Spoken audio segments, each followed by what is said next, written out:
nasty girl. Yeah. Fruity Loop Mafia. Yeah. Swah. Yeah. Swah.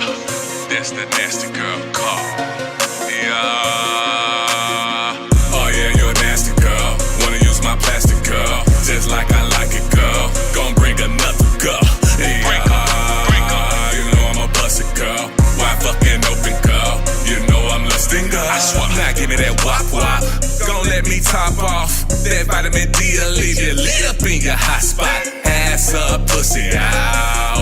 Let's reroute. A little closer to my mouth. What's that be bout? Call me a magician. All shit she missing. All cause this licking. Topped off with this sticking. Oh, she the type of girl to fuck you anywhere. Like right there, yeah. We play truth or dare. No fucks on who or where. Slide out them underwear. You love me, I don't care. You want it here, there. Two ladies in your hair. You a freak, you can't prepare. Twist up that wig, grab these nuts and then took it there. She took it there. Yeah. Oh. Damn. I wasn't ready. Oh yeah, you're a nasty girl. Wanna use my plastic girl.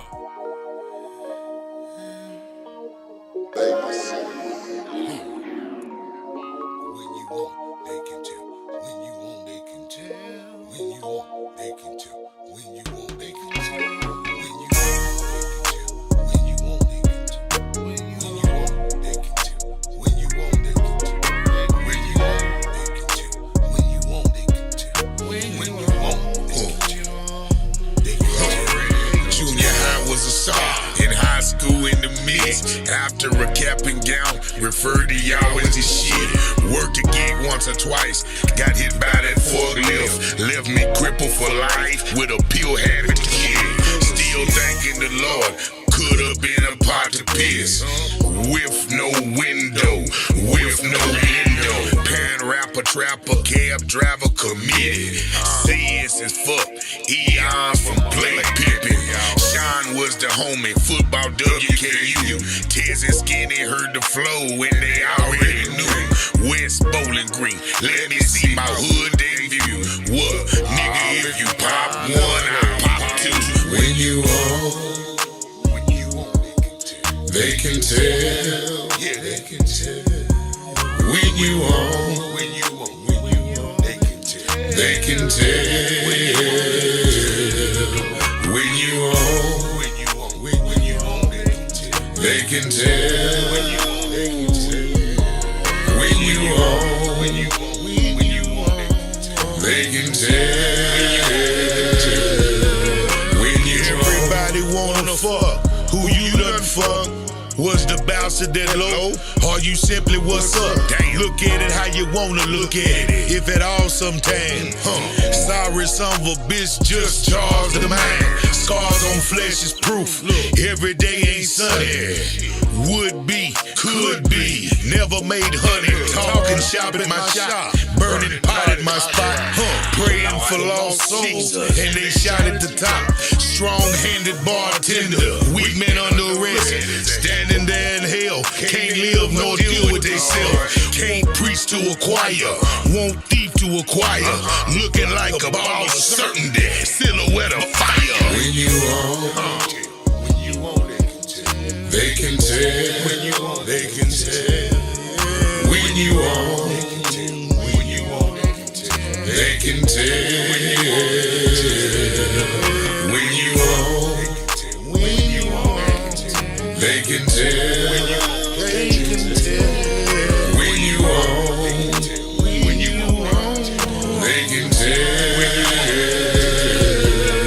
When your haters done hated, the suckers done sucker.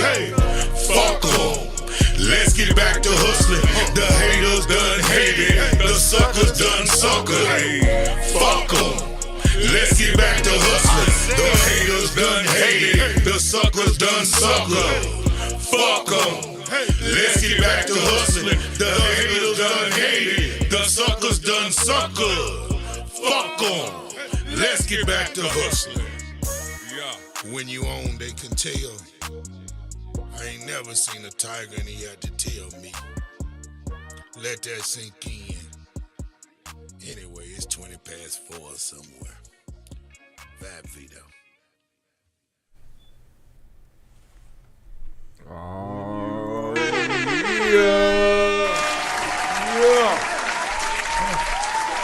Y'all know what time it is. It's 2 p.m. here in the Lou. CST. Yeah, and welcome to the Philosophy Show. Hope y'all ready to open up your minds and dive into some real talk. We the council. I'm Tweezy the Don. I'm Daddy Rich. And y'all know what time it is, man. Last show we discussed relationships in different cultures. If you missed it, be sure to subscribe to the Philosophy Show on Facebook. Check us out on the BGN app. And catch us at 5 p.m. on the DuPont Network, man. Thank y'all for the support. Thank y'all for everything from Dubai to motherfucking Collinsville, Illinois. Yeah. Here in St. Louis, where we was at, Ferguson, man. It's all love everywhere we go, all the way to from Virginia to Atlanta. Yeah. Man, we popping out here. We appreciate y'all fucking with us. Real talk. But again, man, this is what we had the past holiday. We had Thanksgiving. How was your Thanksgiving, brother? Ooh, man. I had a ball, man, actually getting to sit with my dad on Thanksgiving because, my siblings, they workaholics. Yeah. So I went to sit with Pops, you know what I'm saying, cheer him up, read some scripture to him, you know what I'm saying. Okay. And, it was just, man, it was just the best thing for me. Yeah. Today's lesson in church was about facing the fears, you know what I'm saying? So I'm thankful for that, you know what I'm saying? All time spent with Pops, man. All day. I spent time, first I had my twins with me, man. Shout out to Tony and Tonyo. Shout out to their mama, too, you know, for letting me be a part of their life, not causing no friction. That's what's up. So, but I went to go see my auntie, my father's sister. Okay. So she was that's like my mama for real, man. Okay. You know what I'm saying? She just, man, I was happy to be there, happy to see my kid, happy that my kids was with me to spend time with them. You know what I'm saying? Up. She was just really telling me how proud she was of what I'm doing, and she straight, proud of me, man. So that's that was what's good. up, bro. So yeah. I just want to let her know, I was just sitting there. I have a hard time with handling people giving me props. I'm not gonna lie, or you know what I'm saying, because I don't know, I can't really say why, but I know I do. You know what I'm saying? Yeah. And, I can try to explain it away, but I want to say this to the people who are proud of me. Thank you. You know what I'm saying?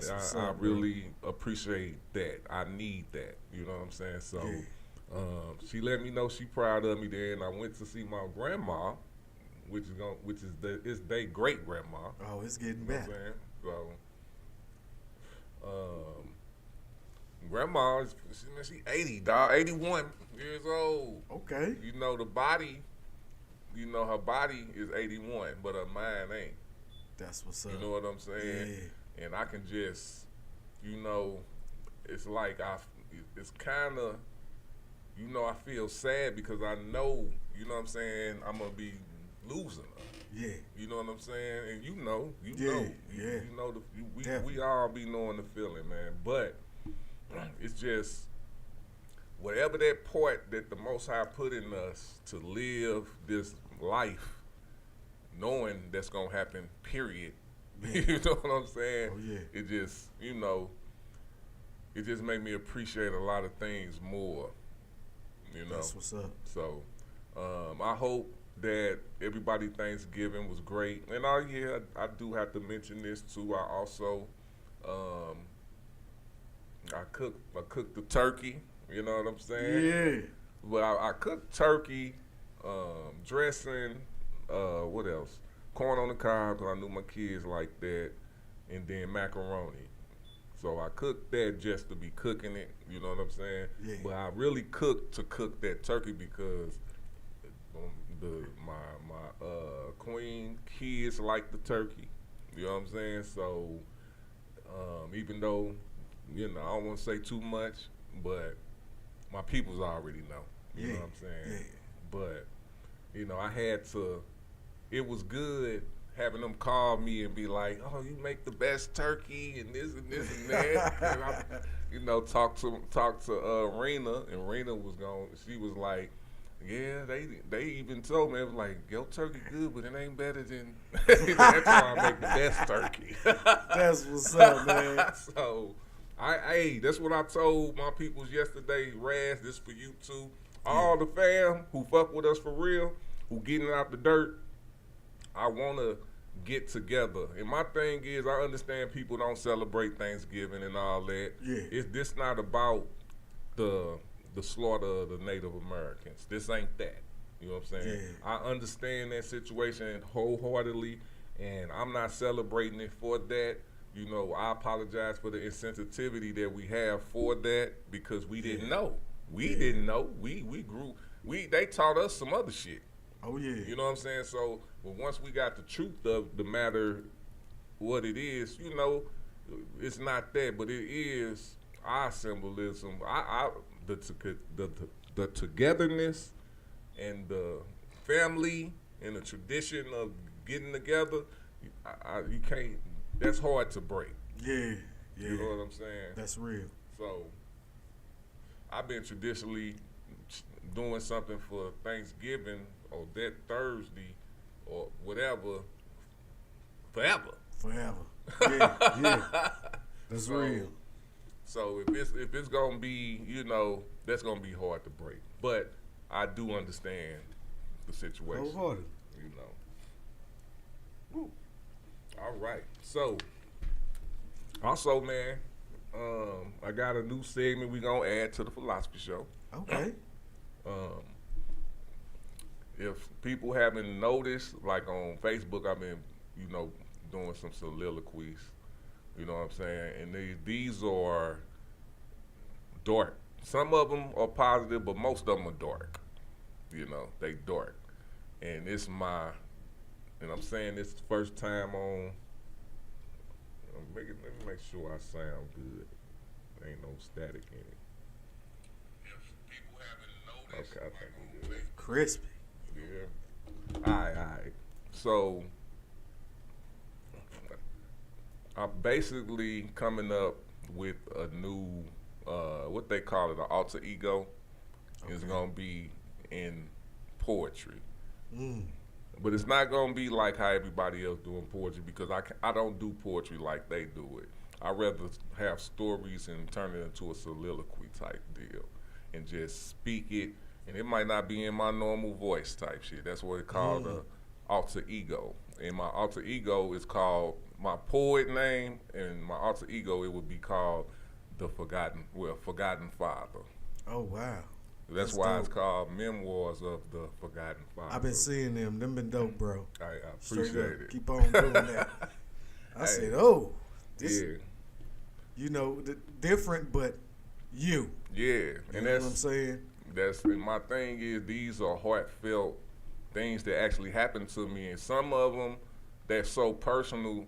And this is what I want to tell to my peoples, because, and I haven't had to deal with this, and thank God, because I hope they understand. These are just my feelings. This ain't aimed at anyone.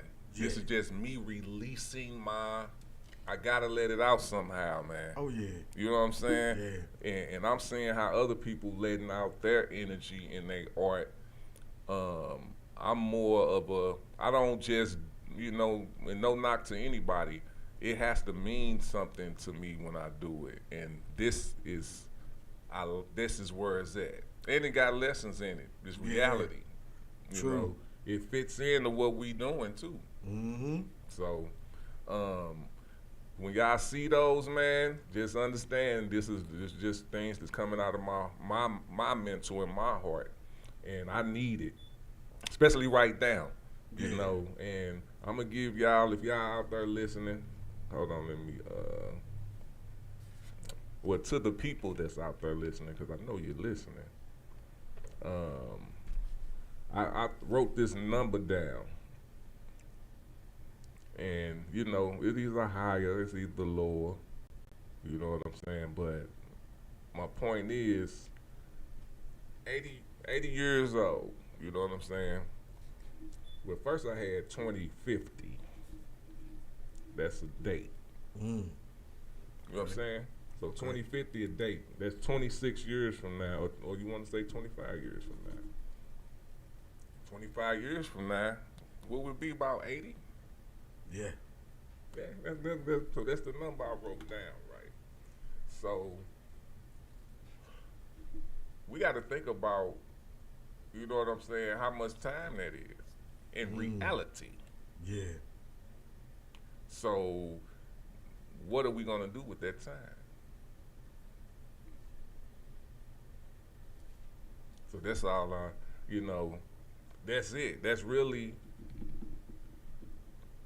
my mental is at now.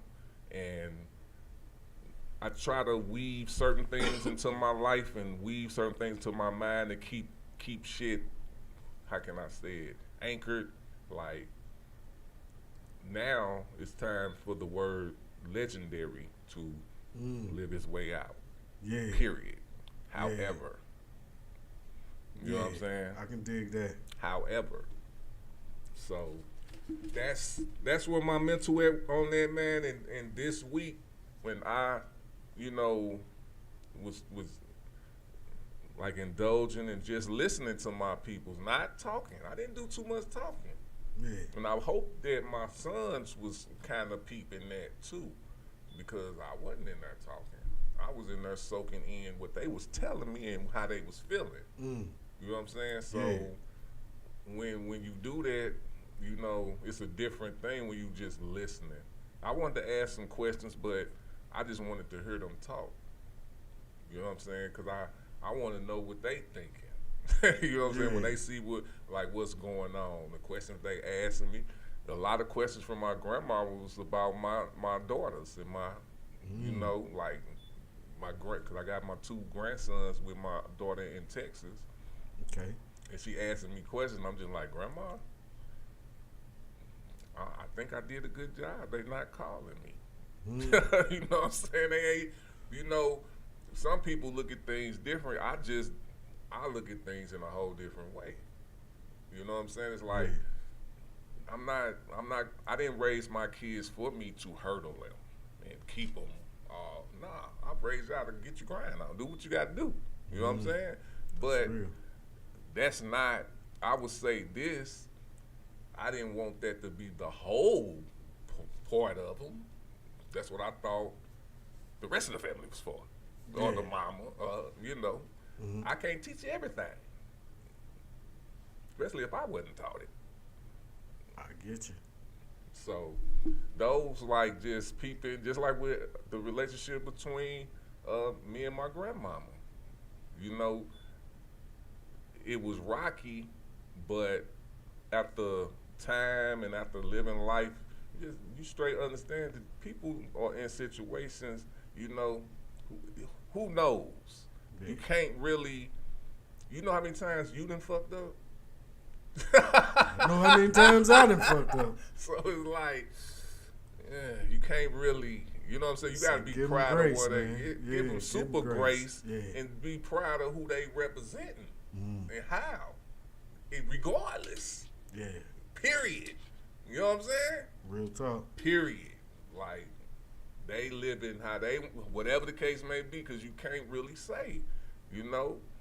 Like, you can look at a bum on the street and feel sorry for him, but he don't feel sorry for nothing. He don't care that he's out there like that. Seriously.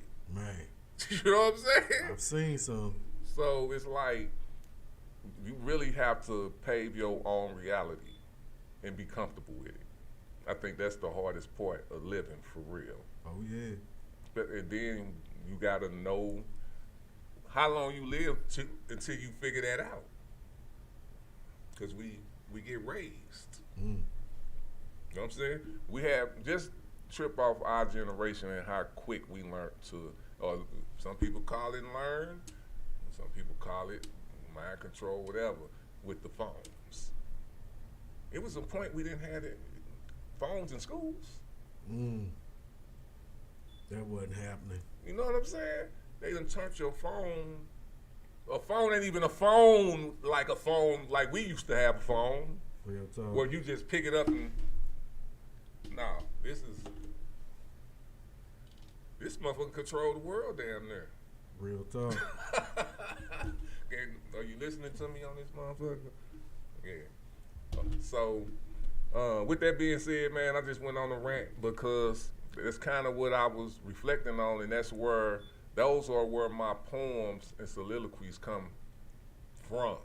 Okay. That's why I say it's dark.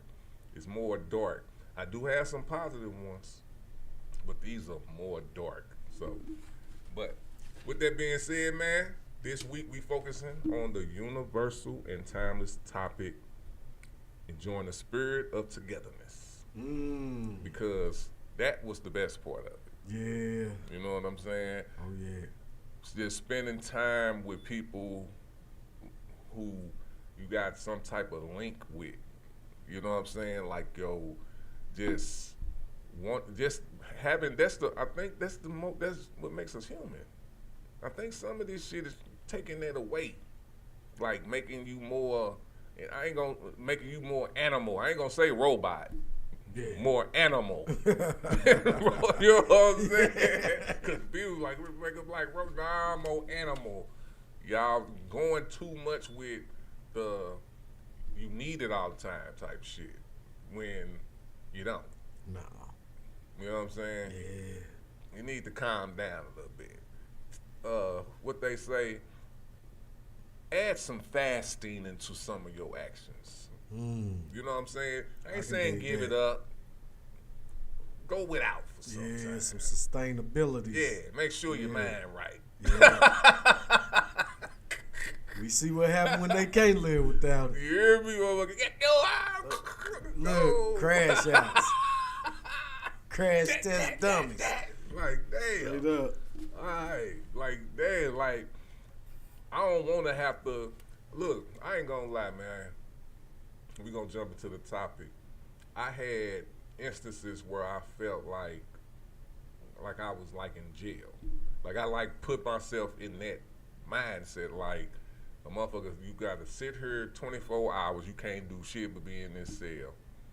24 fucking hours. A fucking day. Pissing, shitting in this cell. And I know it might not be just like that and blah, blah, blah. But just imagine if you did have to do that for 10 years, 5 years. What would you do? Most go crazy. Well, my thing is, I don't know. Because our mental is so adaptive. You know, you might think a motherfucker crash out, but who knows what a motherfucker do in there with nothing to do at all but sit in this motherfucker all day. What the fuck? You would think a motherfucker go crazy. At least you can move. So I started thinking about what if you were paralyzed for that long. Ooh-wee. Like, I'm thinking of these things like, what? Like, you gotta, you know, you can't, if you never going through it, you can't really answer it. Yeah. Honestly.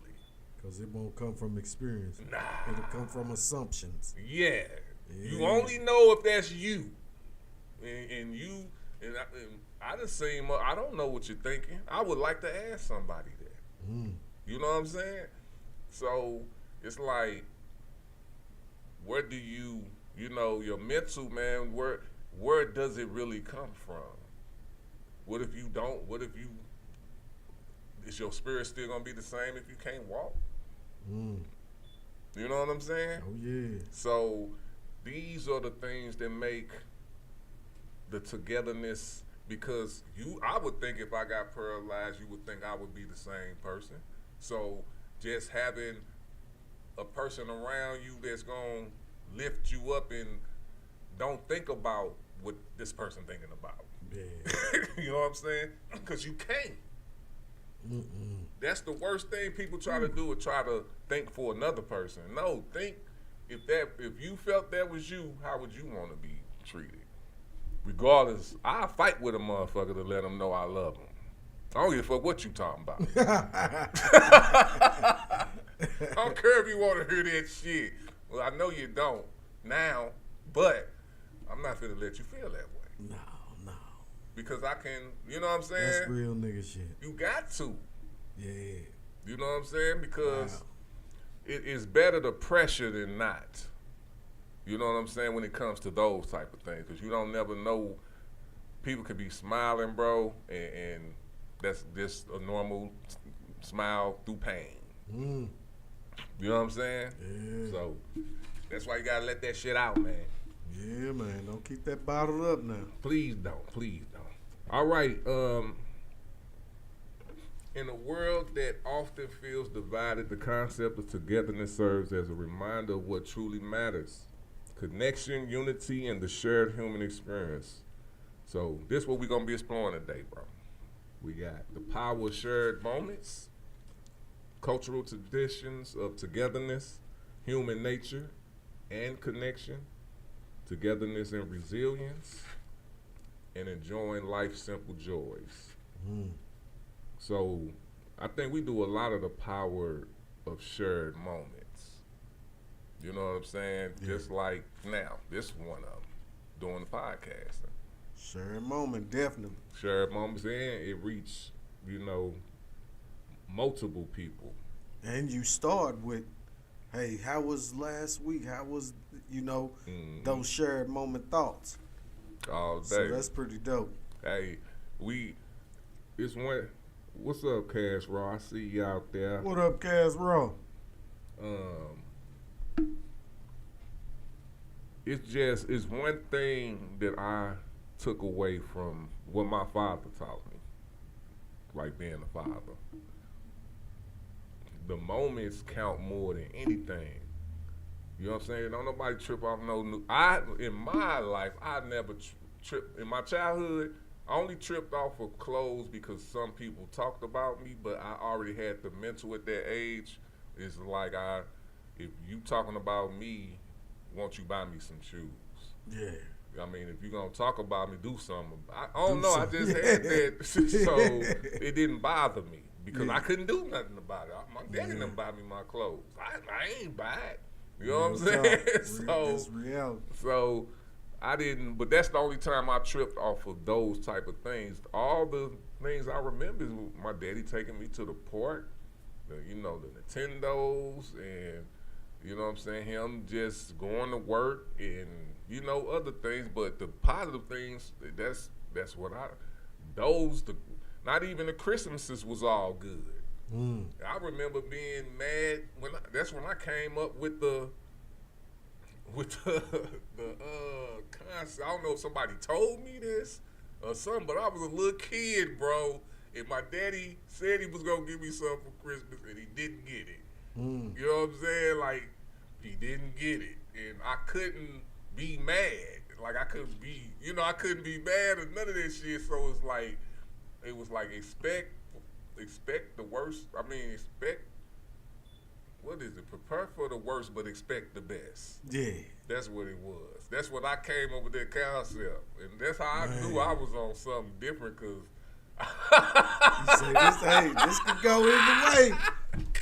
This 50-50. This 50-50, so you got to just, whatever, bro. You know what I'm saying? But that was like a hard thing to, because when you that young, it's crazy that I thought like I thought, because when you that young, you thinking your daddy and your mama them tell the truth.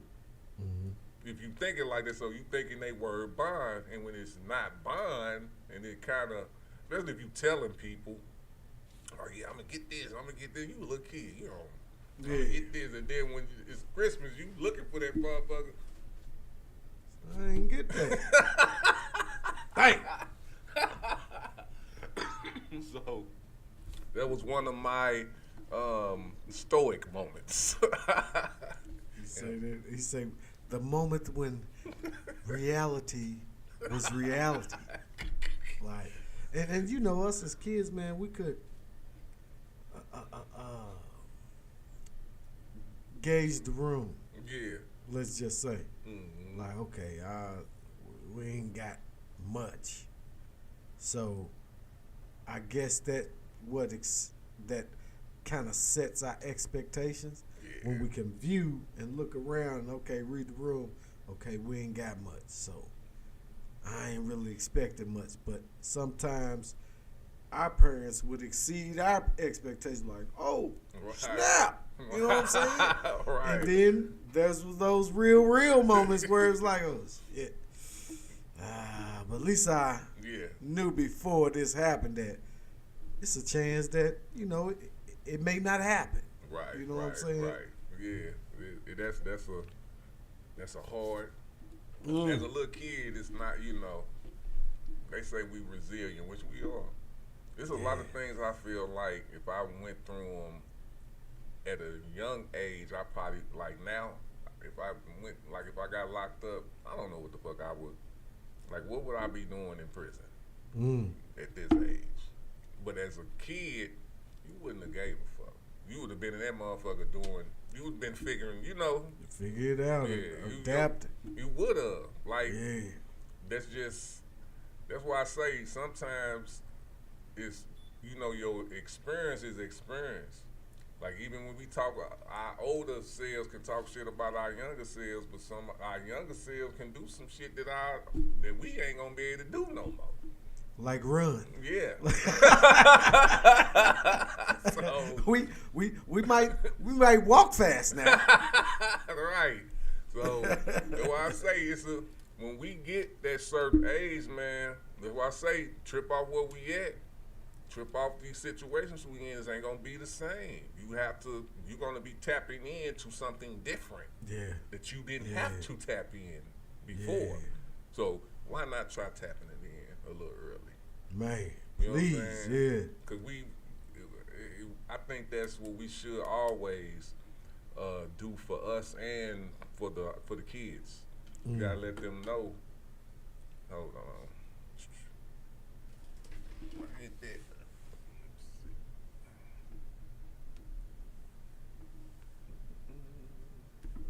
Gotta change some batteries.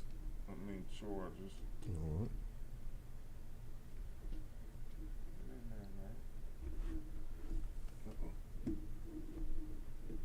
Got some technical difficulties. That's real, man. Alright, my bag on that. You good? Get some light shining on it.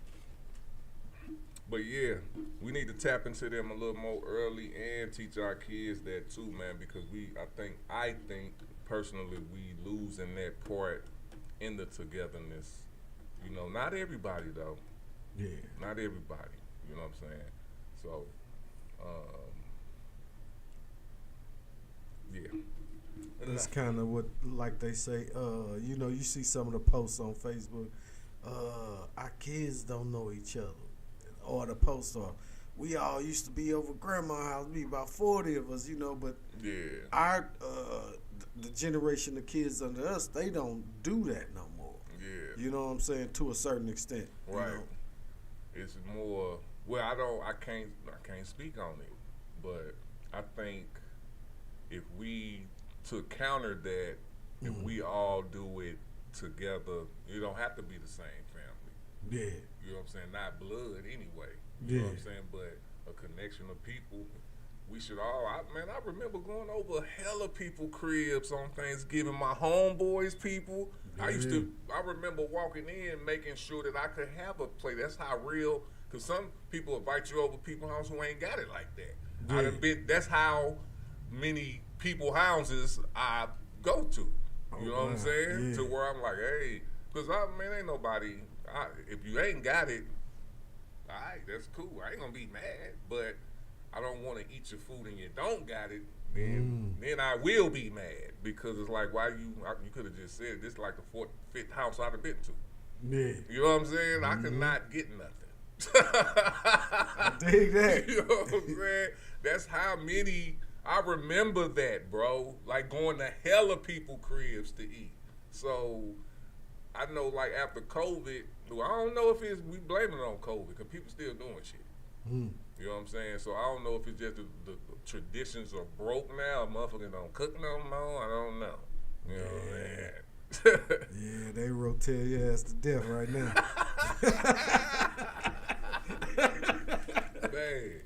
Bad.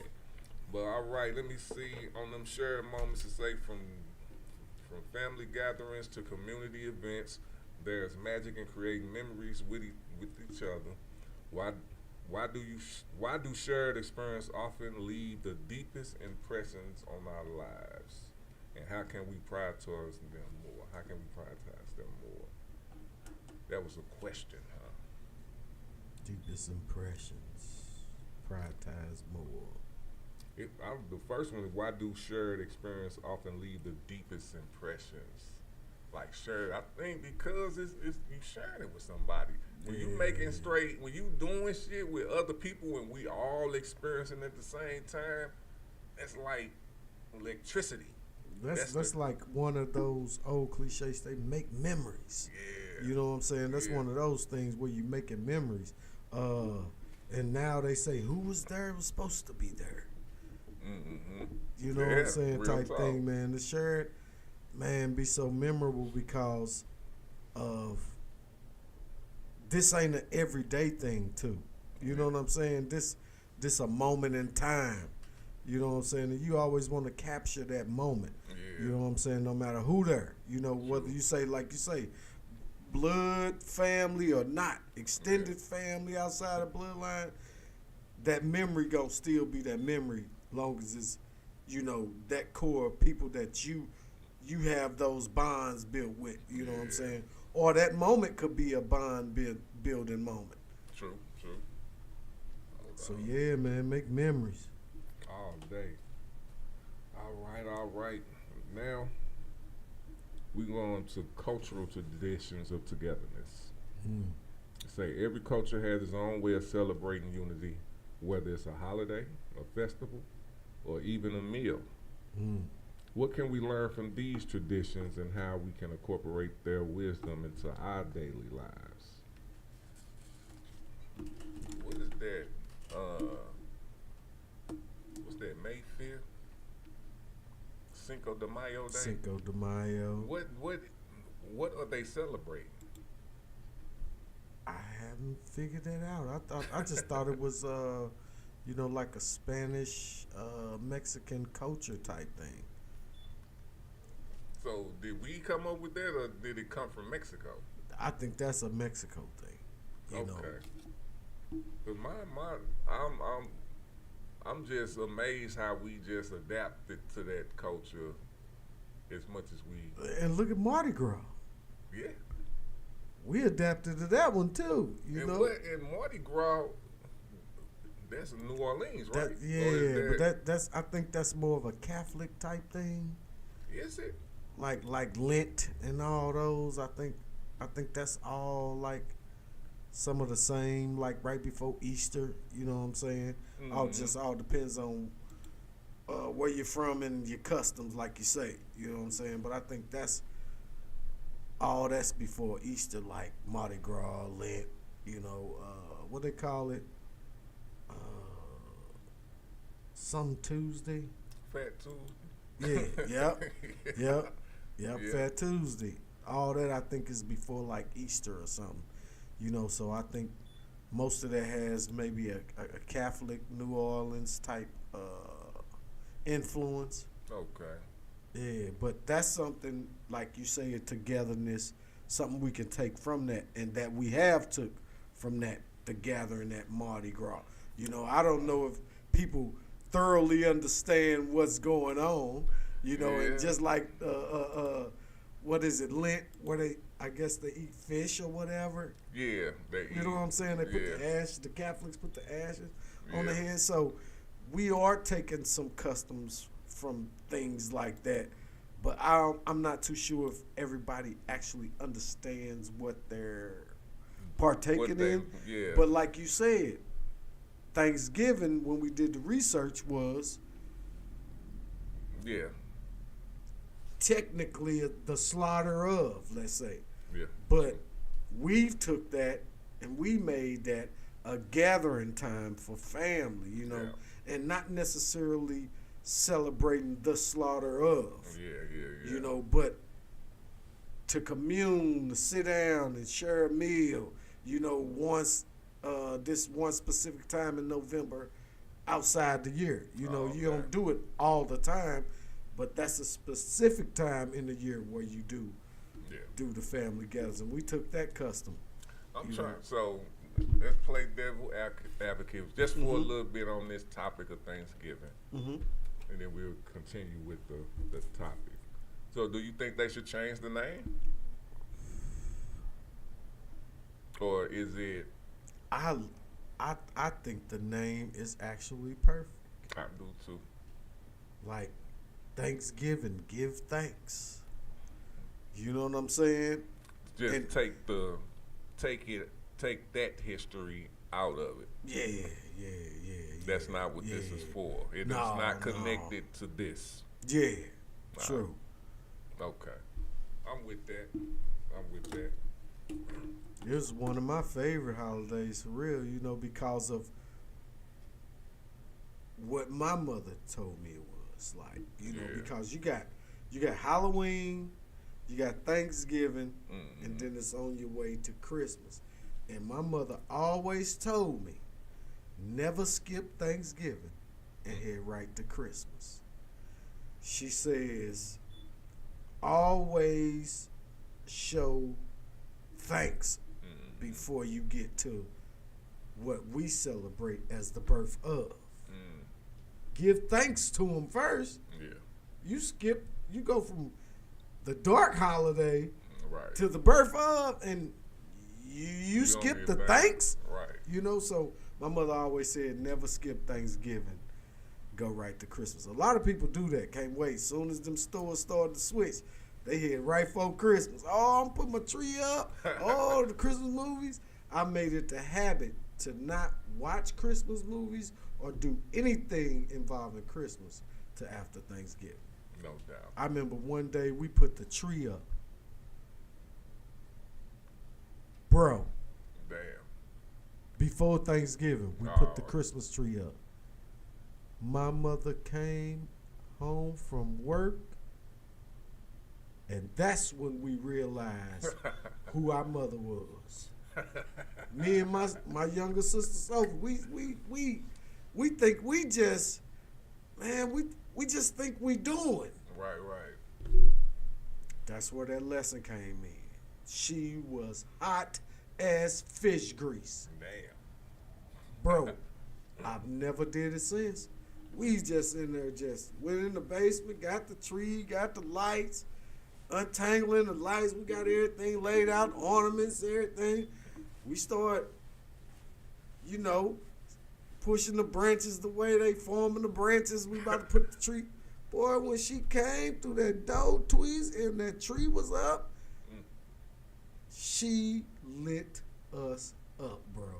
She whoops out or she talks? No, just with words, just with the explanation of words like, oh, no, y'all ain't thankful? Blah, blah, blah, blah, blah, blah, blah, blah. Don't you ever skip Thanksgiving head right to Christmas, blah, blah, blah, blah, blah, blah. But she taught us the significance of being thankful, like, he done provided for you all year. Now it's time to show thanks. You skipped that part? She got us good. She got us good, and I never forget it. It was maybe my favorite lesson from my mother, besides the many. But that was the favorite lesson. You know, and I even took it to my house, like, hey, babe, you know, we don't skip Thanksgiving and head to Christmas. I know how enticing it is. Oh, Black Friday, go shopping, all that, man. Let's get through Thanksgiving, and then we can think about Christmas. I'm sorry for the rant, but yeah, I just had to share that story. Nah, you good, brother. You good. I like that. It never was told to me like that, bro. So that's a great. Yeah, there we go. That's a great lesson for anybody who think it's pagan and all that. If you're thinking about what the Most High providing, it makes sense. Man. You know. Yeah. So you say the dark holiday, Which is Halloween. and then you got the greedy holiday. That's probably what people like. Exactly. Like, Missed the real impactful. You had a chance to make a real impactful meaning. Yeah. Like, that show thanks. And that's with the food and all that, man. The people still cook food, and man, thank y'all, man, because I miss that, man. Man, I miss straight it. up. Especially the home cooked good food. Ooh-wee. Cash Ross said, nowadays it's all about the giving, not the thanks. It was 12 of us, but we all got 3 meals a day, and my mom and dad would feed people daily and not just on the holidays. Nice. That's what's up. Nice. Yeah. Togetherness, man. Human nature and connection. It's human nature to seek connection, but in today's fast-paced, digital-first world, we are losing touch with genuine interaction. How can we bridge the gap between technology and true togetherness? That is the question. Bridge the gap. Technology, true togetherness.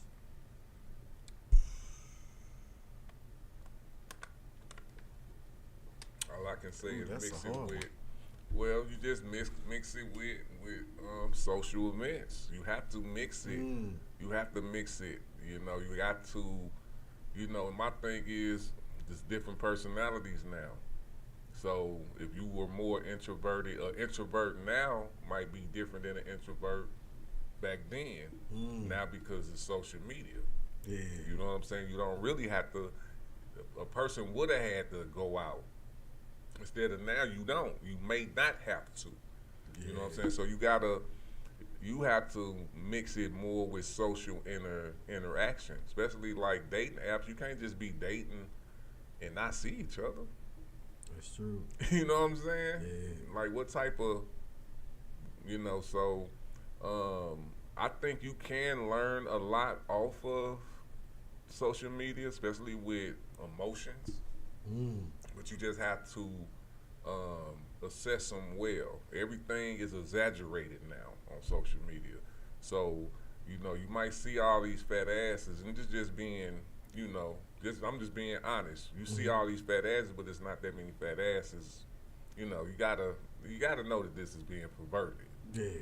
You know what I'm saying? I can dig that. It's not it seems like, cause listen, I'm at one point I thought we reflected society.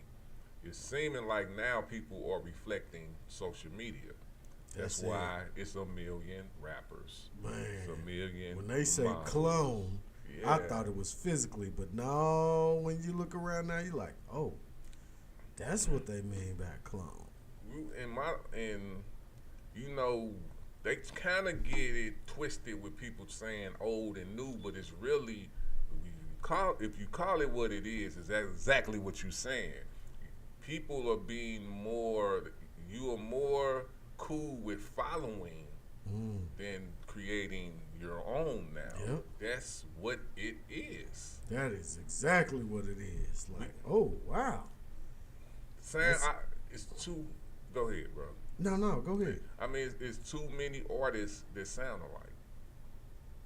And don't care that they sound like them. Don't care. And it's other people who don't care that they sound like them. That's real. That is real. Whereas back in the day, you'd be like, oh, no. People went out of their way not to sound like each other. Yeah. Now it seems like people go out the way to sound like each other in the 90 now, let's just say. Period. And it makes it okay for too much things if you looking at it from a naked eye. And, I think the blessing that the older generation has, I'll say Gen X's and the early millenniums but Gen X's and back is we didn't have social media. True. True. It makes, it's a difference when you don't, if you never had it. It's like, it just took. I think I probably got into social media in 2008, maybe, if that. I really probably 2010. Yeah. You know what I'm saying? Yeah, mine was late too. Yeah. So, the way that it, you know, it does take. It's been times the social media. I didn't peep like now. I be on there going on there for something and then fall into the hole and be like, oh, what the fuck did I come on here for? Yeah. You get sucked in quick. And that's what it's made for. Like people, it's just like people talk about mind control, which is a type of mind control. It wants you to look at it and be on it all the time. And that's something that people don't. It's just like if somebody turn the heat on, what you gonna do? You gonna start taking shit off. It's just what you do. You know what I'm saying? If it get cold, you're gonna start putting stuff on. Yeah. So when these social media people know how to fuck with your mind, if something get close to your eye, it's gonna blink. You know what I'm saying? If you see something, oh, all right, you doing that. You don't. That natural feeling of doing this is actually like you getting gratification from it. Man, it's addictive. it's and if you don't know that, you know you'll fall into it. That's why when I peeped how quick our older the generation before us is on it now. It's because our brains are meant to do this type of shit, learn, adapt, blah blah blah. So they, like my granny was on that motherfucker. I remember my grandma, both of them on phones. They taking pictures, they doing all type of shit on this. I'm like, yeah, I love this world. Wow. The most hottest shit. Man. Hey, that AI, I'm gonna tell you like this. If you ain't fucking with it, fuck with it how you need to fuck with it. I know I heard y'all talking about it, the chat PTG and all of that. Yeah. Yeah, fuck with that shit. It helps you. I thank the Most High. Because if you gotta think like this. Smart people uses things. If you can cut your shit in half, that's a smart person. It's still you. It's about you doing what you need to do with that situation. That's right, Period. Man. Because man, the time saved is Man, it's like a fucking assistant. Man, that was like my first time ever just actually like, I don't want to say using it, but being in the environment where it's being used. Yeah. And I was just like, oh, wow. Yeah. This a game changer. And people try to make you scared of it. That's why I'm like, God did that. I've been alive to be scared away from certain technology more than once. The number one was computers. Yeah. Number two was the phones. Well, no, that'd be in between that, microwaves. True. You know what I'm saying? Yeah. Then the phones. That's true. Now it's AI. Yeah, now it's AI. So no, God, you gotta indulge in this. I'm starting to think that these things, not the microwaves and all that. Microwave, I think it is, you know, whatever. But I still use the shit. You know what I'm saying? So obviously, I don't think it's that bad. But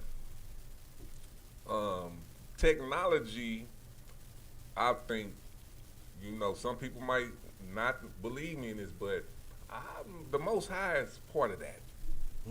Science on this, anything that's happening on this earth, the Most High is part of that shit. However you want to see it. So the way I think about AI, it's a tool for you to enhance what you do, and you better use it. If you we got the fucking information, right? We got all the information in the world, right? Why wouldn't you want to use that to expand your way into something greater now that you got an assistant right here who can, it's really still going to be up to your mind and how you do it. You still got to do it. You got this always going to need to operate. You got to, yeah. But you can use that to make some shit happen. Just think about what it's doing. and the science and math that goes into what it's doing. You have to do all that science and math yourself to even arrive at what that AI has done for you. You see what I'm saying? So it's the time saving of it was, man, my mind was blown. I was just looking like, I'm like chin on the ground like, dog, what? It would have took us, a week or two to do, or at least a couple hours. It was done in like 10 minutes. Like, blick, blick, blick, blick, I was like, oh, wow. Like, all right. Okay, we ready. And then they integrated into everything. It's like they giving you, like, I get why you'll be scared and all that. And yeah, it's going to, y'all, listen, after 9/11, I'm going to be honest with you. I don't care about them getting my information no more. I just don't care. You know what I'm saying? Once I get to where I do care, then I will. I know that's right. But right now, I don't give a fuck. You say, hey, while you in there, Fix some shit. that's what I'm finna say, bro. When you in there, pick up them decks, fuck. If you're in there now. Goddamn. Do something good. If they still there, I don't believe you been in there. Hey, hackers, won't y'all fix some shit? Give us some money. Clear me out. Over here. All right, where? Over here. Help a brother out. Gee, quit. Cut my card down. God damn. God damn. Gee. That's real, bro. Damn.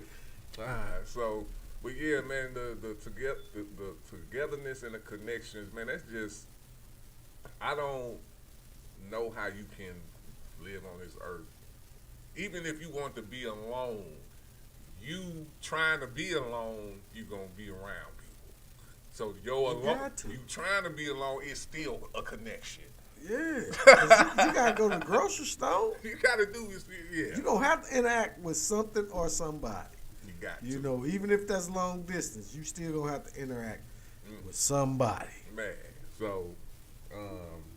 And it's needed, man. It's what's big right now is social emotional type things with our kids after COVID. Social emotional. You hear that word getting tossed around a lot. So I don't think that's just for our kids. I think that's for us too. No, it is. You know what I'm saying? Yeah. You need that interaction. Like, hey man, how your day going? Yes, sir. You know? Yeah. With that, it's resilience too. I know, you know, some people can want to deal with stuff alone, man, but some things, you know, the power of having a lot of people there praying or focused on the same thing works miracles. You know what I'm saying? Yeah. So, in times of crisis or challenges, humans often come together in remarkable ways, from natural disasters to global movements. What does this resilience teach us about the power of unity? I mean, damn it, it's needed. You know, when I think of the word love, like that sounds like group activity. Yeah. You know what I'm saying? Yeah. Like, how can you love alone? Like, it's like it. If it was a chance, there probably wouldn't be no need for love. If it was just we all was just gonna be alone, True. That sounds like group activity in itself. Yeah. You know, and like you say, those times of natural disasters like the 9/11s, the fires and the floods and the tornadoes, you know what I'm saying? It gives us a glimpse into what we're actually capable of with unity, you know. So that's always gonna be key, man. All day. All right, man. I think that's we rounded it up on that, man. Our topic was enjoying the spirit of togetherness within human nature, man. We went over our topics, man. I think we hit them up pretty good. Bang bang. All day, man. What I got I think this is a quote called, Oh yeah. enjoying life, simple joys. Togetherness doesn't always require grand gestures. Sometimes it's about sharing a laugh, a story, or even a quiet moment. Together is more than a moment. It's a mindset. Where we embrace the spirit of unity, we strengthen our bonds, enrich our lives, and remind ourselves of the beauty in humanity. Fam ENT. All day, every day. All right, hey, we about to go to a quick break. We're gonna play that Plugs Don't Take Pictures, then we're gonna be Hold up. back with Straight Out the Book Yeah. with Daddy Rick. Come back with us, y'all. Yes, sir. Be back. Where we at? Bingo.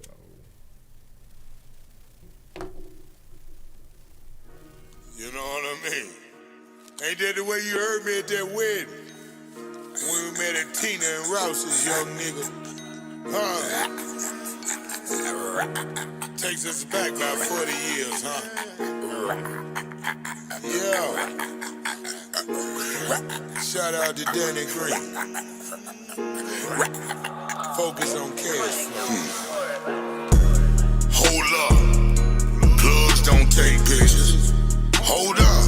Plugs don't take pictures. Here. This a photo opportunity. Look here. This photo opportunity. Hold up. Plugs don't take pictures. Hold up. Plugs don't take pictures. Here. This a photo opportunity. Look here. A photo opportunity. Learned it on third. And I'll teach your ass. Already him. Just to teach your ass. Hippie, hello. Now fire the reefer. Mexicans call me Mota.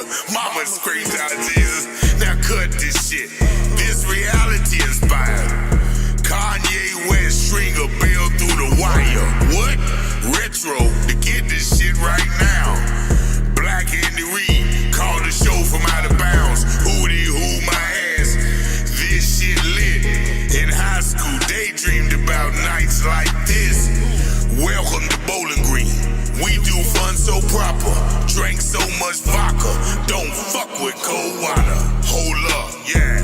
Plugs don't take pictures. Hold up. Plugs don't take pictures. Here. This a photo opportunity. Look here. This photo opportunity. Hold up. Plugs don't take pictures. Hold up. Plugs don't take pictures. Here. This a photo opportunity. Look here. A photo opportunity. Got the pacing of a Don. Memory of a con. Known on the L for selling that bomb. Knows that know me, regard me a hustler. Used to whip it till it was butter and hand it to their mother. Con little sister, scam little brother. On Browns Lock Road, all in the day of a hustler. Name Vito, I represent struggle. But you struggle from where I'm from, one day you gon' hustle. And if your hustle is pretty, what you have is double. And after you double is perfected, that is I withstood some sad shit. Sold real BBC on Craigslist. Hold up. Plugs don't take pictures. Hold up. Plugs don't take pictures. Here. This a photo opportunity. Look here. This photo opportunity. Hold up. Plugs don't take pictures. Hold up. Plugs don't take pictures. Here. This a photo opportunity. Look here. A photo opportunity. Jump out the whip, that's clean enough to pull your mama. Black on black 44, call it Barack Obama. I see them watching, they watch me, but they can't see me. Well respected like Trump, but my move's not sleazy. Take it easy, baby, no evidence. Just put your lips on my print, I might pay your rent. I like counting bread, love when that dough rise. Hit it to the top of the South to holler at my guy. King of the bluegrass, may whoop your blue black. If I stack slacks, so come correct. Don't mind the pit bull pistol or my queen, mister. Put the cameras away, plugs don't take pictures.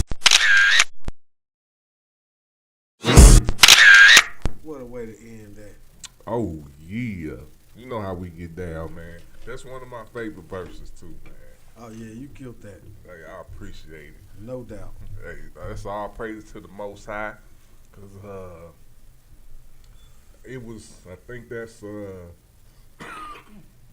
I wrote off my checklist. Mm. You know what I'm saying? Been able to do something with an artist of his caliber. And rip it. Ripped it. Killed it. So Video hey, dynamic. Hey. Oh, man. Yeah. That video was everything. Bro. Oh, man. That's why I was like, everything works out. Man, those are connections and moments. My people's all through that bitch. Man, hey, we murked that like shit too. to see elevation, Yeah. what it looked like. That's what the video symbolized for me.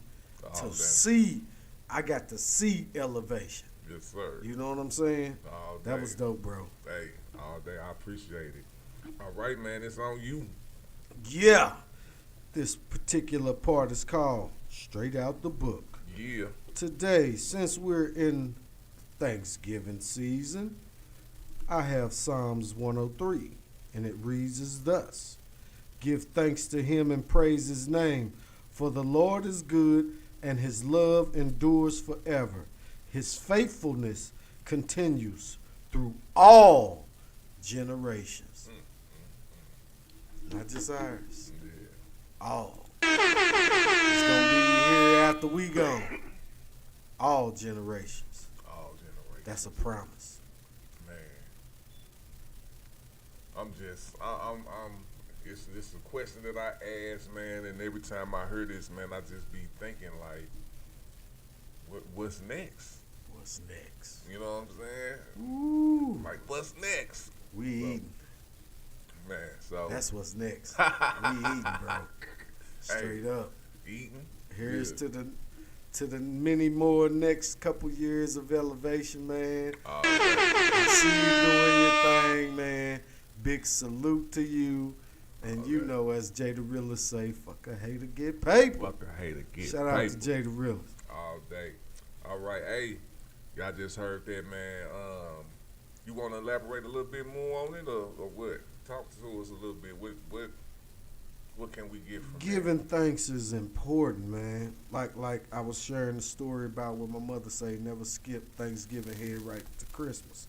You know, because the Father has blessed you all year. So it's an important time to give thanks, set aside some time for him, togetherness and building bonds, and give thanks, man. And of course, his faithfulness will continue through all the generations. And all he asking for us to do is give thanks. Give thanks. You know what I'm saying? So it's all, man, we always have a good show. It's written. It's written, man. It's written in the motherfucker. You know? Mm-hmm. All right. All right, with that being said, man, I'm going to go ahead and go with the new segment of the show called Memoirs of a Forgotten Father. I'm gonna go ahead and I'll probably start putting some visuals to it, but right now I'm not. But I call this like soliloquies, but they're gonna be. I'm just gonna let you listen to it. Yeah. Hold on. Memoirs of a Forgotten Father, titled The Mask We Wear. When I first entered the game, I believed the underground community was one of acceptance. A place where outcasts found solace, where dreams found unity, and where loyalty thrived. But acceptance, I learned, only went so far.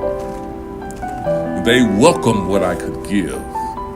My time, my energy, my talents, but not my loyalty. True loyalty, the kind that demands respect and reciprocation. Instead, I found myself surrounded by hollow gestures and shallow smiles. They say you are the 5 people you spend the most time with. Imagine if those 5 wore a mask. Mask of camaraderie, but hiding ulterior motives. It's a cold realization they never truly stood with me. They watched, they studied, not to lift me, but to bring me down, to twist what I gave in trust into weapons of manipulation. But I learned. I breathed through the pain, and I changed my mindset, my circle, my reality. That's the only way to survive. The only way to succeed in a game that thrives on deception. This industry will strip you bare if you let it. But it cannot break you if you stand firm. Choose wisely who you allow into your space, because not all who smiles at you wishes you well.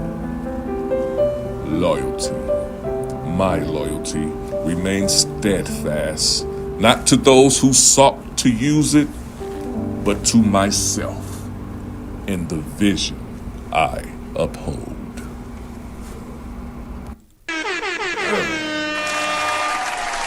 Seems like you need a DMX growl on it. Put the bite down. Soliloquy is the word. All day. It's the philosophy with the council. Excuse me. Hey, that was, man, I had to play that a few times. I was like, woof. Man. It's like when I come up with these, you know I reflect a lot. You know what I'm saying? So these are me talking. I'm talking to myself. You know what I'm saying? Like reflecting on everything I went through. Like period. You know what I'm saying? These are real deep thoughts, bro. You know what I'm saying? So Real situations. So that's why, you know, when you hear some of these, they're gonna be in different voices because it's different. It's just different feelings. You know what I'm saying? We're gonna try to turn that into an audio book. Bro, That's killing it. I'm with you. Man. I appreciate Straight up. it. Hey, let me know if y'all like it too, man. All day. All right, so let's jump into this politics shit. Where we at? We got some good ones for you, man, because, you know, after election, you know, my mind shift has changed.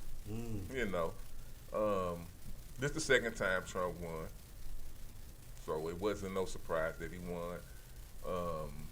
The surprise was how many people I don't think like.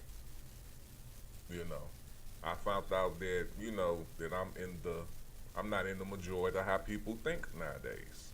And that's, I'm not saying I'm not, like my circle, we're the same. But worldwide or Missouri-wide or whatever, it's more people who voted for Trump than I ever thought would have. And that's not, don't make them bad, don't make them this, none of that. It just made me misinformed about what's really we around. You know, I thought seeing the Trump flag being rolled on a truck at a bar that I go to on a regular, I'm like, you know, I almost didn't go in, but I was like, you know what, I'm tripping. You know what I'm saying? Why I ain't gonna go? I've been going in here. Who gives a fuck that it's, you know what I'm saying? So I had my mind frame, I'm like, I had to switch my mind frame. You know what I'm saying? Because I don't think with whatever happened, I'm not saying it was right. I'm not saying that. But it happened. And it's like, even you got to look at the stuff now that what was said on the left too. Or that I said. You know what I'm saying? It's not, even though he's not in office right now, we can't say this, because he's not. I want to see if it's going to happen. So, with that being said, I have to still understand now that there is more black Republicans ever. obviously, and they're proud. So I would like to understand them a little bit more. I think I do, but you know, it's just like I started with some people that we declare, you know, if they're really racist. Like if it's a racist person and I know they're racist, my mindset is different for them. You know what I'm saying? It ain't, and it's for us to be able to interact with each other on some real shit instead of some, I think you a racist or whatever. No, all right, you a racist, but you can't help it. So as long as you don't disrespect me, as long as you don't say nothing out the way, we can still work together. And they good at working with you like that. Yeah. Seriously. It's bringing understanding. You know what I'm saying? So that's more why I want to understand, because some shit is still ignorant to me. Like your concept of the reason why people voted for Trump is still stupid to me. But the people are not stupid. Gotcha. If that makes sense, I hope it makes sense. Make a lot of sense, man. You know what I'm saying? So, because I don't think people want to, from how we was talking, I don't think people want that. I just don't think they believe that. You know what I'm saying? And and that's, I get that if you don't believe what we talking about. You know, hey, that's cool. I can't knock you for that. But the facts remain, this man did say a lot of this shit. But hey, if you don't give a fuck about that, all right. Choices. Yo, all right. So with that being said, I hate that I don't have a video for y'all. I might put the video out if y'all ask me to. Somebody want me to put it out, I will, because I did go through all the fucking problems to get the video and make the video. I just was moving too fast and forgot to download it before I started the video. So, but I still got the audio. So this is a guy, I forgot his name, but I think we're gonna be hearing a lot more from this guy, because he's actually not a pussy. He's not a person who talk about shit and just talk about it. He actually know black Republicans, went to the Trump rallies and talked to black Republicans, and straight debated them too. So them the people I like to fuck with. I'm sorry I don't know his name, but I'll look it up once y'all listen to it. Here we go. Add a collective quality to them. Black people have been, throughout American history, targeted as a group, from slavery to black codes to Jim Crow to mass incarceration to anti-inclusion efforts today. But we've also made progress by harnessing the power of collective action during Reconstruction and the Civil Rights Movement, and even today during the black-owned business boom. From LBJ, that's why you say we have these Negroes voting Democrat for the next 200 years. But all those policies have not done what they promised. Would you agree? I would not agree. So you think we're better off as black people now than we were before LBJ passed those policies? Yes, brother, we can vote without the threat of violence. Are you talking about the Civil Rights Act of 1964? Is that what you're describing as a negative thing? I'm not saying the Civil Rights Act of 1964 was, I'm talking about... That's LBJ, I just want to be clear. That's LBJ who you said, were we better off before LBJ? LBJ signed the Civil Rights Act of 1964. I'm talking about the war on poverty. I just want to answer that one. I want to answer that specific one first. Was the Civil Rights Act of 1964 bad I thing? agree with the Civil Rights Act of 1964. Thank you. But at the same time, I'm also, put like this, I prefer dangerous freedom over peaceful slavery. I don't know what that means. Explain more. What it means is, I would rather, given the fact that even back then we still had our families together, communities were stronger back then, I would rather deal with the dangerous freedom of not knowing and controlling people with policies as much as possible versus the peaceful slavery of being married and tied to the government. Given Trump's well-documented history of saying and doing racist things, I wanted to know how these black people could be drawn into Trump's political orbit. So I talked to Pastor Lorenzo Sewell. Yeah, so anyone that wants to come to church, they're able to come. So when President Trump called, I thought about it like you calling me and say, hey, Pastor, I want to invite a friend to church who has 34 felonies. Hey, Pastor, I want to invite a friend to church who is a womanizer. Hey, Pastor, I want to invite a friend to church who could be a racist. He's the lead pastor at a black church in Detroit that Trump visited earlier this year. And he was also a featured speaker at the RNC. So all my friends back in Detroit who are Democrats, I want to ask you just one simple question. You can't deny the power of God on this man's life. You can't deny that God protected him. Could it be that Jesus Christ preserved him for such a time as this? Could it be? Why should black people support the Republican ticket and Donald Trump specifically? That's a good question. You know, what I would say to any black person is this, specifically about the Republican platform. I would say, look, do your research, right? I would say look back to 170 years ago in this state where a group of patriots stood up and they started that grand old party to stop the expansion of slavery.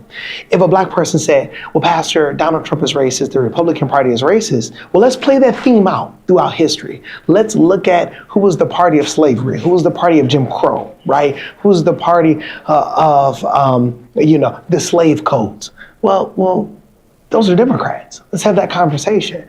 And when you look at when the Senate was integrated, those were black Republicans. When we look at Frederick Douglass, black Republican. So that's on the political side, why I believe that a black American should be willing to look at the Republican platform.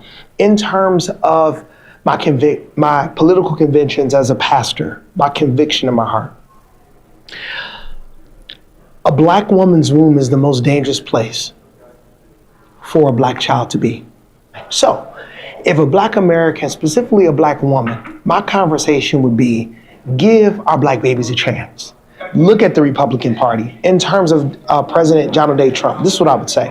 Don't look at the container, look at the content, right? Don't look at the man, look at the mission, right?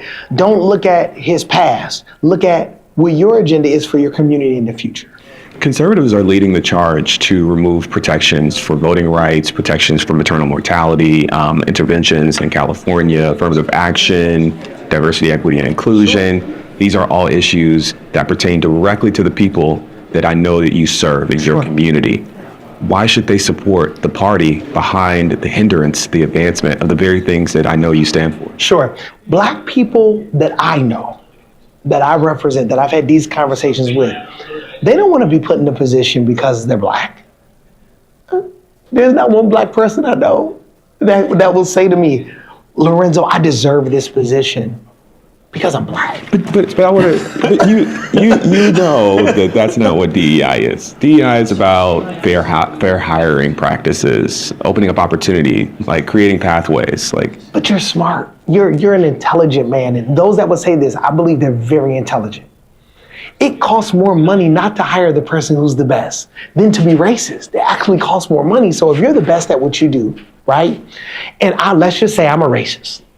So let's just say that, let's play that out, right? And let's just say, hey, there are 20 white guys that are not as competent as you, but I'm not gonna pick you because you're black. It's gonna cost me more money. They don't even know that this qualified person exists, right? Sure, I hear you. The pathways are the problem. And a lot of what diversity, equity, and inclusion is doing is creating those and helping to clarify those pathways. And so framing it as an unqualified person getting the job, when we know, you and I both know, that there are plenty of qualified black people or Latino people or women who don't end up with jobs. 100%. So, all right. So listening to that, right, and I think that was, we can pretty much be deep into what they said. There was two people he talked to. The first one was pretty much saying that we were better off back then than we are now. You know what I'm saying? Which he, like, come on, man. If you believe that, making me think that you're crazy. You know what I'm saying? If you don't believe that we better off now, then you shitting on all our ancestors. Yeah. Now, I do understand, like, if you taking a whole thing and making, we are not as together as we were back then, if that's what you meaning. Yeah. You know what I'm saying? But we do have way more, we are way freer than we were back then, and we can do way more now. And have more advancements now than back then. Because we witnessed what they call our first black president, and we witnessed our first black vice president, and the vice president who is black and female, so to say, have a chance to even run for president. Yeah. So, and just and money wise, man. Oh yeah. And we break it down to the nearest whatever, man. Like people, we get it. If we never experienced slavery. I've never experienced, but we got people who have. We have people who, if you want to call jail slavery, that's about as close as you can get to it. You know what I'm saying? So, with these people trying to get you, if you can't really talk about their struggle no more. We're talking about now, in present time. Yeah. And we're definitely not slaves. No. Now, if we are we sheep as a culture, figure that out. You can only, that's your mental. And if people want to stay on their mental, that's kind of what the Most High gave you free will for. That's it. That's it. Just be real about it, Man. or if you can. I remember a conversation I had with my mother, and I was, let's say, elevating at a job. All day. And I was going for a promotion, and my mother said, "Son, the most I've ever made at a job, wage an hour, was $14.50." I, in turn, tells my mother, "I want every dime that they failed to give you." My mother looked at me like, "Okay, my son is different." You know, and I went and I achieved that. And she was able to share in that blessing, you know, until she was till she transitioned. She understood that she also told me that, "Son, I lived my life. It's time for you to live yours," which takes that burden of not being good enough off of me. Immediately lifted that, you know. So now looking back at what you say, or shall I say what the guy said, we were better off then, and I'm like, no, because I can see through my lineage from my parents to me, I can see the advancements that were made. Yes, sir. Yes. Whether it's education, quality of life, wages, health insurance. I can see those advancements from my parents to my generation. I can see that, and we'll always be better off now than we were then. All day, real talk, bro, real talk.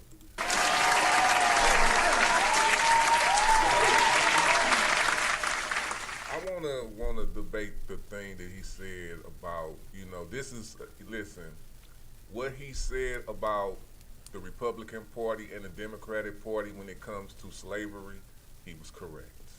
And they always are correct when they say that, yes, Abraham Lincoln was a Republican. Yes, he was.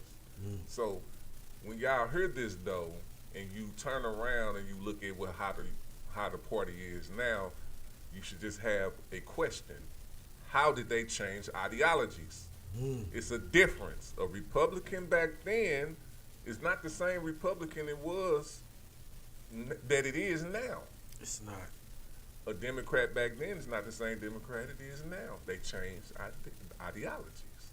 So when they use that, it's like, okay, you are the black people that just fighting for the Republican Party? Is that what you're doing? Is you fighting to just keep the Republican Party? Is that why you not becoming a Democrat? Or do you believe in the ideology behind this Republican Party? Because you, as the small percentage that you are over there, don't hold no power. Man. At all. And what are those? The three breakdowns are conservative, moderate, and liberal. Yes. And I would say they are definitely, they're conservative. You know what I'm saying? They conservative and they're on the far right. So they went from being moderate to all the way conservative. Yeah. As you can see, and that's why that's why the dude said what he said, right? He said, don't consider what'd he say? The container. The container, the package, in which the message is packaged in. Yeah, so that's a slick way. He's straight telling you, this is the new age era of just telling people, you can tell them whatever you want to tell them now. And you don't, most people want to believe that. That's what I understand it. So it's like, okay, so all these people who, I never knew it was that many people who felt like, that we should go back to back then. Like, I don't even know why you would want to think that. I don't know why you would want to go back there. Yeah, and who says that the Jim Crow era was good for us? If you want to say it made us resilient and gave us, okay, but I don't. Who to say that we wouldn't still make those same things happen if we were just going through ordinary life? True. Without that. True. You know what I'm saying? Yeah. So I'm not getting it. Oh, you had to get your ass abused to be great. No. Why? You get what I'm saying? Yeah. So I'm not understanding that concept of why they pushing it, but it's people who obviously believe this shit. People who believe it. So it's like, all right, bro. But let me give y'all a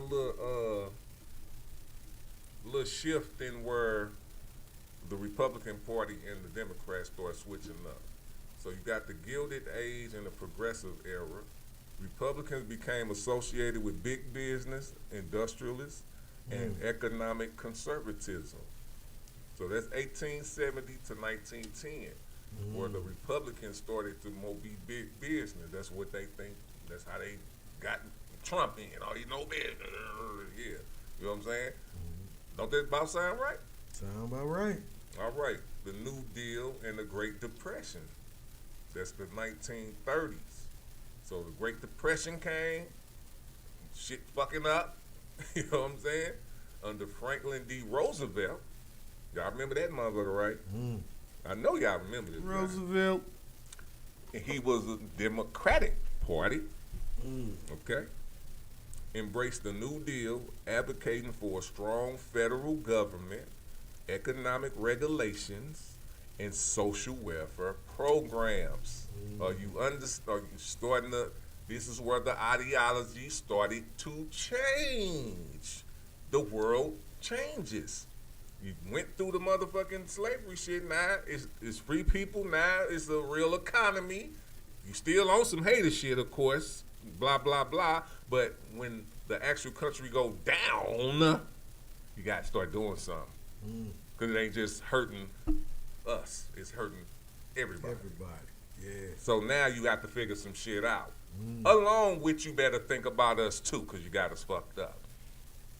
You know what I'm saying? So that's when they had to do federal social welfare and all that shit. All right, we're going to keep it. We're going to come a little closer. I hope people still remember the Civil Rights Movement. 1950 to 1960, because we steady causing a stink. You can't fuck with us. You gotta, hey, we in America. We here. Count us in. Count us in. All right? The Democratic Party, led by figures like President Lyndon B. Johnson, Democratic Party. LBJ, right. Supported civil rights legislation, including Civil Rights Acts of 1964 and the Voting Rights Acts of 1965. So, the Democratic Party pretty much gave us the right to fucking vote, right? Sound about right. Okay, so this is how I'm gonna talk to you guys on that end who wanna, shit on Democrats, but you're not giving them the props for giving us the power to do what transpired from there to now. What you did. Right.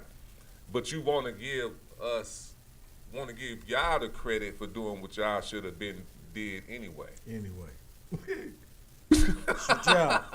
Do your job, man. So, stop.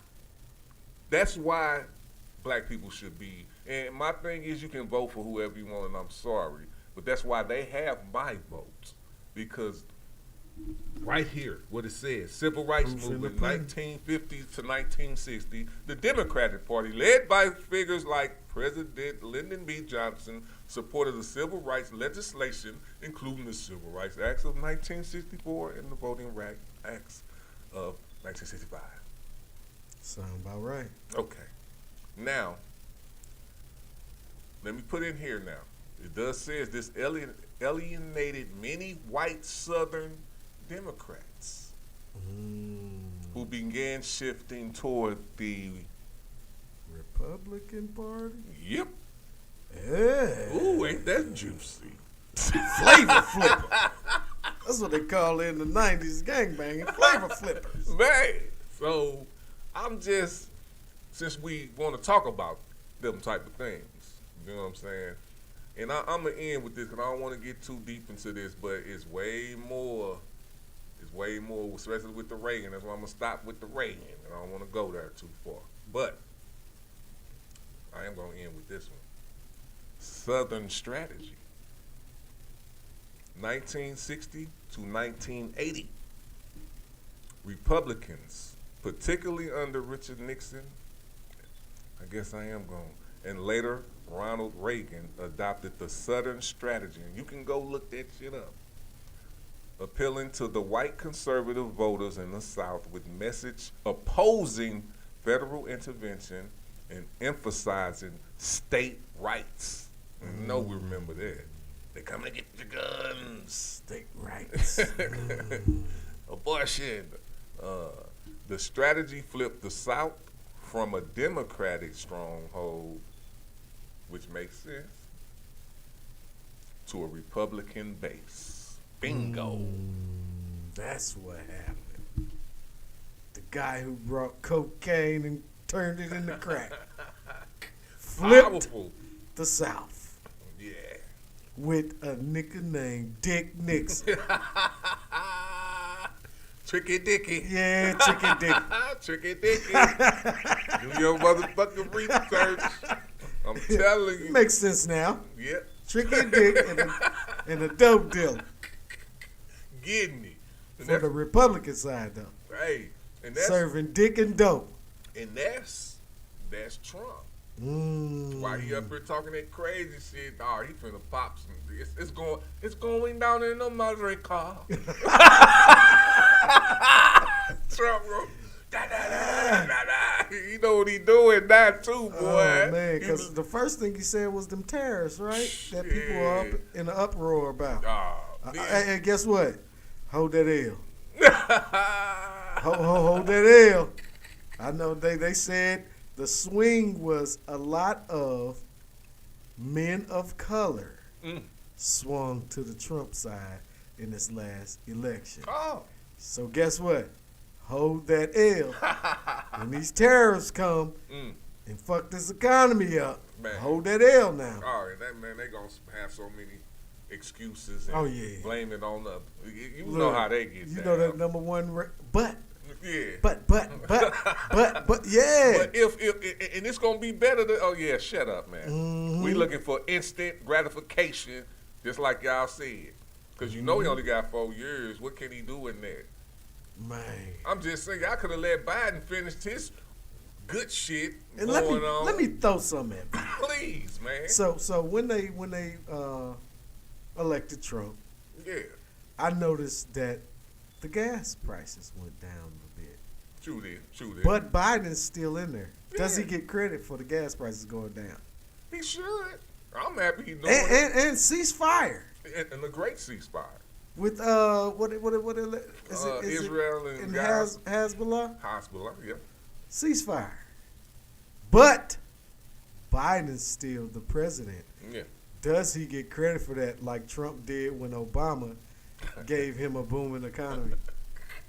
He took credit for that. Yeah. A great credit, too. Exactly. And then dipped so out. I'm giving Biden props for the ceasefire Props up. and low gas prices on the way out. On the way out. And my homie, hey, this politician game, I'm going to tell you like this. I wouldn't want to play it, but I got to start playing it. I understand that. But what I learned from Biden is to be who you are, bro. Oh, yeah. And he's been nothing but he's been a politician. And to me, a good politician. Oh, yeah. You can't fix everything, but if you try and whatever, he did it, man. He did a damn good job. I wish he would have had 4 more years and we would see, hopefully, that's one thing I'm going to say about Trump. He did not fuck up the economy. The COVID shit was kind of fucked up, but he did supplement it. So I give him his props. But the debts and all that, I can't be desensitized over that shit. You know what I'm saying? It happened, and it could have been avoided. Yeah. You know what I'm saying? So I'm not going to be desensitized over that. But whatever the economy was good, I guess, now that I'm talking about it, he kind of did fuck it up. So you fucked it up, bro. So don't fuck up this one. Please. You know what I'm saying? Make it better. Make it better. That's all I ask. I don't need no stimulus check. I'm not one of them. Give the poor people or the people that need stimulus checks, find out who they are and make that an application for them to get. Yeah. Don't fuck up the economy by doing it, though. No, Please. man. We just got our fucking retirement back, bro. Yeah, pump your brake on them tariffs, too, man. Hey, as long as that shit don't fuck with us, figure that out to where it don't fuck with the civilians of us. Yeah. You know what I'm saying? We ain't trying to go to war. We ain't trying to pay no more taxes. You know what I'm saying? I don't think you're coming for our guns. Hey, whatever you do with the gender thing, I will follow suit on that because I don't care which. I'm gonna feel the same way about the gay community as I feel. You don't make me think a different way. Only I think what I think. You know what I'm saying? And it's respect, period. But at the same time, it's a personal situation. When it comes personal, it's not personal. It ain't personal for me right now. So, do as long as it's not hindering somebody from living, breathing air, and eating food, and being able to go work and live their life as a functional person that ain't got shit to do with you fucking. As long as you can get up and go make money, and live your life like that, as long as they ain't imposing on that, I'm fine with whatever. Shit, 18 you gotta do this. 21 you gotta do this. You know what I'm saying? And just as you said, you don't want to go to war. Nah. Do you think there's gonna be a war? I mean, it all depends. It's like, you get the temperature of your president, and you knew the temperature of Joe Biden. Yeah. You know what I'm saying? Joe Biden kept us, and he didn't talk to inflict war. He let, hey, this between them, but we're going to have their back in this situation, and he stood firm on it. He don't care if you don't like it. No, these are the policies that America does. We back Israel, and that's what we're going to do. But at the same time, we do, with us backing Israel, we also give aid to the Palestinians. And they know that. So yes, we are giving them money and helping them out, but at the same time, we are still giving these people money because y'all fucking up their fucking city and their lives. You killing these motherfuckers who ain't even got nothing. Well, I can't say they don't got nothing to do with it, but you know that the enemy is embedded in that area. Yeah. So that's where you having war at, and it's innocent fucking bystanders here, and you bombing them and killing them. Wow. So with that being said, we can look at this in any type of way. You know what I'm saying? We getting killed over here too. That's what people always say. It's always gonna happen. So, do you really want us to be over there and trying to stop that forever? I'm just gonna be honest with you. Yeah, like that's a question. Lose situation. That's something they need to figure out. Whatever policy that happened back in the day, I am up for renegotiating, but now do you want them issues? That's real. Hey. You know what I'm saying? Now do you want them issues? Saying if we looking for fair in the fight, it's not gonna happen. There's no way you can, I don't see no good way that America or anybody can not, and this is not me saying wrong. I don't see how anybody how America wouldn't back Israel. Like, why wouldn't it? Yeah. You know what I'm saying? That's real. So it's like, I can understand, but like you say, you got the ceasefire. So with the Trump situation, I just hope he let someone, with a better head on their shoulders dictate what's going to go on over there. Yeah. And not just make stupid ass talks and threats and, making something that, Biden pretty much smooth and doing. We've been dealing with this for more. This has been passed down from presidents to presidents. Yeah. Look it up. True. North Korea, the Israel against the Hezbollah, whoever they was before that. Hamas, you know what I'm saying? This been going on forever. So this ain't nothing new. And even with what's his name? With Trump, the North Korea motherfucker shot off a weapon. Like, man, that shit is all for show. They do this every time. Yeah. So, but it is more escalated, seemingly, because Iran got into it, and then they trying to get Ukraine. I know what they doing. They ain't saying this, but they trying to give Ukraine a foothold over Russia before Trump get in. And I don't know if that's. If I was thinking on Trump's behalf, that would be good for Trump. Because if you want to fuck with Americans for real, you can't be a bootlicker of Putin, bro. Seriously. I'm just being real. Yeah. You just can't be. And if you are, then that's why I did not want you to become president. So if he's smart, because Biden is definitely a smart politician, and if y'all don't know, you better ask somebody that would be smart. Because he probably, with people you not knowing and motherfuckers on some bullshit, when you got everybody working with you. So this is what a transition is supposed to be. Okay. You know what I'm saying? With the president. Or, all right, this what's working, this what's not working. This is what I'm going to change. This is what I'm going to keep. Well, you can be honest with that situation, because I'm leaving. I ain't doing shit no more. So whatever you got going on, bro, let me know, and I'm saying, hey, this is something you should keep and add on to. That's what you, when you think, because we both Americans, right? We both about to run this country. Yeah. So that's what that transition should be. So at the end of this is what I'm gonna do for you, and you can continue this on. If you don't like the rest of this shit, this is in your hands. Yeah. So if that's something good, like this war that he about to hand you if the Ukraine wins, you can take it either way. If you're gonna take us to war, at least we got a foothold. Sound right, man. Yeah. You know what I'm saying? If you don't, then you can keep funding them until they win or not. I don't know. I ain't that person. You know what I'm saying? Yeah. But if you look at the options, that's what it is.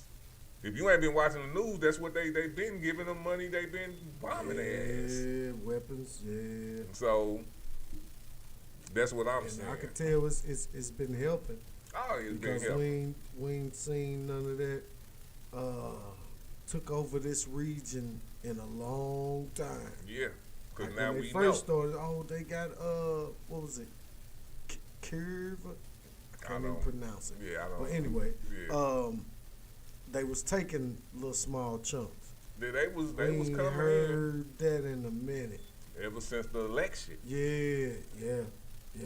So, but before we get too deep, because we popping it off. Oh, excuse me, bro.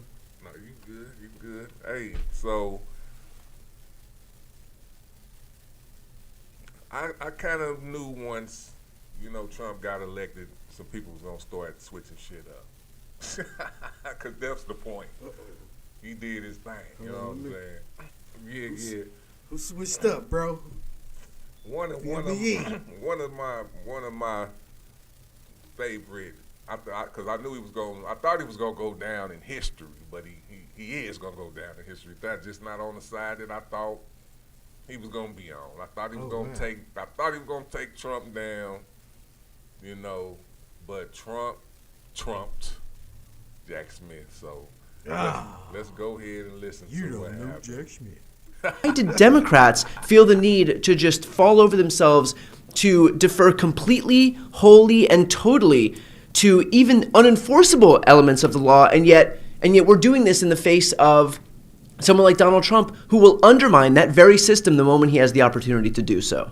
Brian, that is exactly the right question, because why in the world did Jack Smith feel like he had to dismiss these cases against Donald Trump? And we've talked about that. We've talked about how he had a number of options. Sure, he could dismiss it without prejudice in hopes that maybe some future prosecutor would be able to re-indict it, rebring it, and finally prosecute Donald Trump for his crimes. Or he could have left it in existence. He could have left it up and running and let the Trump administration dismiss it, because that would feel like the product of corruption, right?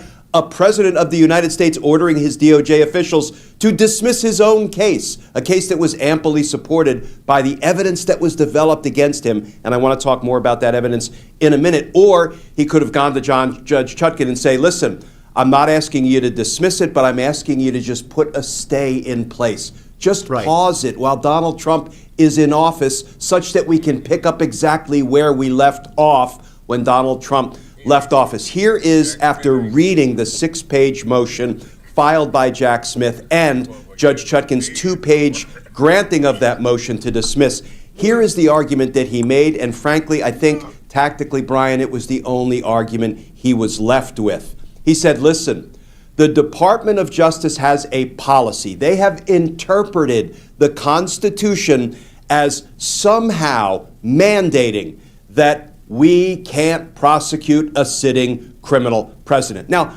I disagree with that interpretation, because there's nothing in the Constitution or, as you mentioned, in the law. There is no federal statute or in any appellate court precedent that says we can't prosecute a sitting criminal president. Indeed, I would think we'd want to, rather than giving a president carte blanche to commit all the crimes he wants against the American people with complete impunity and immunity above the law. That makes no sense. That, to me, Brian, is the stuff of banana republics. But that is the DOJ policy and interpretation of the Constitution. So Jack Smith said, listen, I may be special counsel, but I am still obligated to follow DOJ policy and the interpretation of the Constitution that the Office of Legal Counsel within the Department of Justice has announced. So I have nowhere to go. I cannot keep this case alive or up and running because I'm obliged to follow that policy. That's why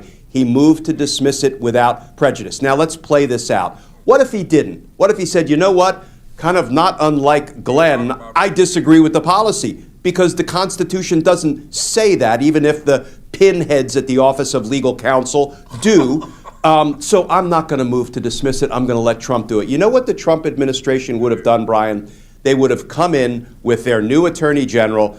Donald Trump would have said to the attorney general, well, don't y'all have a policy and a constitutional interpretation that says you can't prosecute a sitting president and you can't even have a criminal case up and running, even if it's on pause, on hold, during my presidency? And his attorney general would accurately say, yes, Mr. President, we do.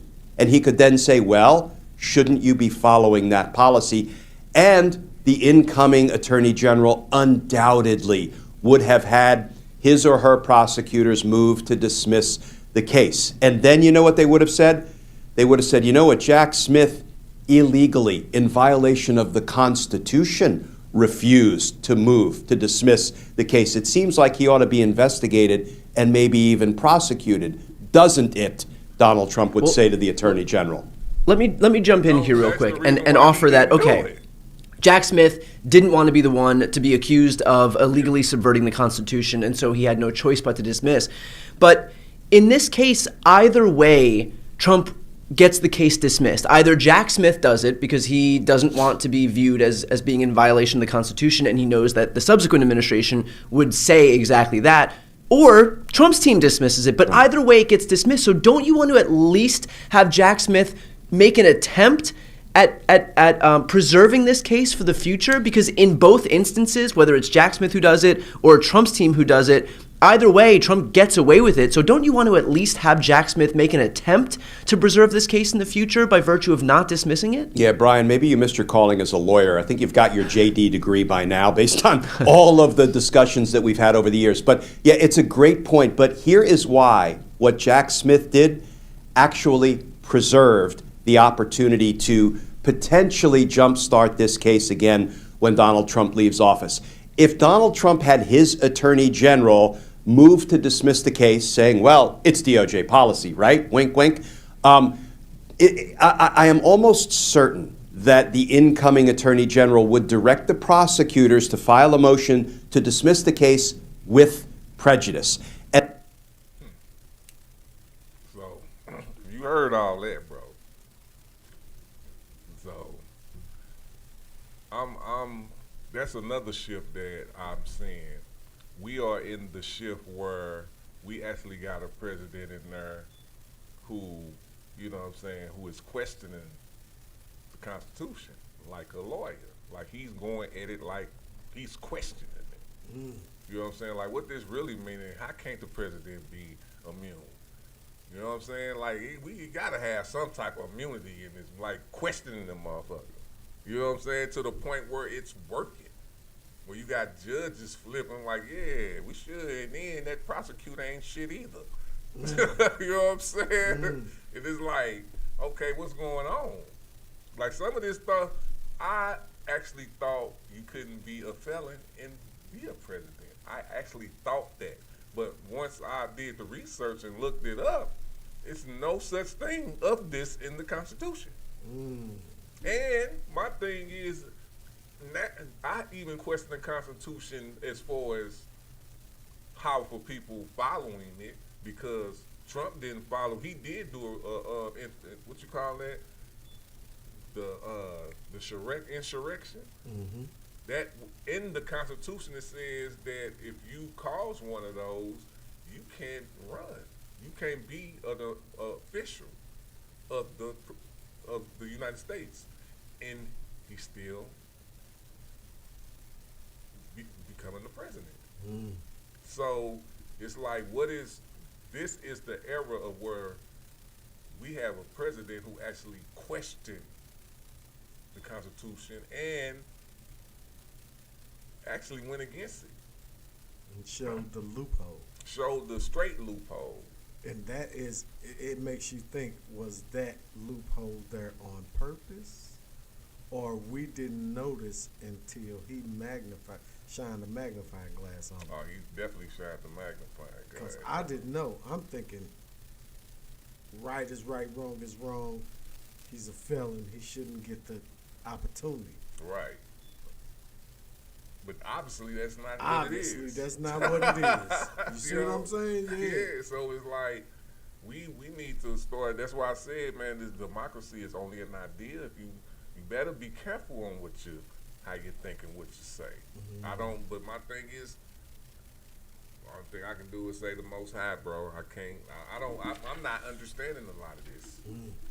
You know what I'm saying? But it got to be something. You know what I'm saying? But I think that Jack Smith did the right thing. Well, I think he did the best thing for him. I don't Deserve himself. Yeah, you better, cause you know what Trump, man, him He winning would've got him. Oh, it would have. He been miserable, and he's still gonna get some backlash. But If he'd have picked that time to prove a point, he'd have got him. Nah. He'd have pretty much handed himself over. Yeah. And probably, after getting his dismissed, probably would have been the next one with the indictment. Oh, he getting all of them. Everybody about to fold. Man. They either gonna pause it or they gonna do what Jack Smith do. But he knew he was gonna come after Jack Smith. You know he was gonna get him. You know what I'm saying? Old girl, he probably don't. Bonnie Willis, she gonna have to probably have to do what she got to do. You know what I'm saying? But where she is, she might be somebody who gonna fight it. I don't know. We'll see. But all the other ones, I don't know, man. I kind of knew once he won, it's over with. You know? So, hey. They always say the motherfucking, this is a story where the evil villain won. Man, and it's like some of us might not have seen past the election. Yeah. But it's right now today it's obvious that they seen past the election. Yeah. Like, okay, the election is one stone in the fish tank. Yeah. Amongst a whole lot of stones. But our main focus and agenda was what foundation was going to be built after all the stones was in the fish tank, not just the one of winning the election. They seen 10 steps past that. Yeah. This definitely chess. You know, like, okay, with winning the election comes this. We don't just want the election, but the reason we want the election is because of this, and this. Right. You know what I'm saying? So they seen further than the election. We were more keying in on the election. Yeah. And the possibilities of first female president and blah, blah, blah, blah, blah, blah, blah. But they were like, no, we see if he win, he gonna get immunity with that loophole. He's gonna put these justices in. He's gonna use the DOJ as a weapon. You know, they seen those 5-6 steps past the election, and he was, they playing this game. Yeah. We in it. We in it. They playing it. Yeah. You know what I'm saying? All day. So, hey, it is what it is, man. Just do good with it, bro. Real talk. Real talk. All right, y'all. Hey, that's it, man. Yeah. We about to get up out of here, man. I had a good time with y'all. I hope y'all learned some shit. I hope y'all feeling good, and hope y'all had a great holiday, man. Do some research, man. All day, man. We about to get up out of here. It's philosophy with the council. No doubt. Yeah. Louis Wood.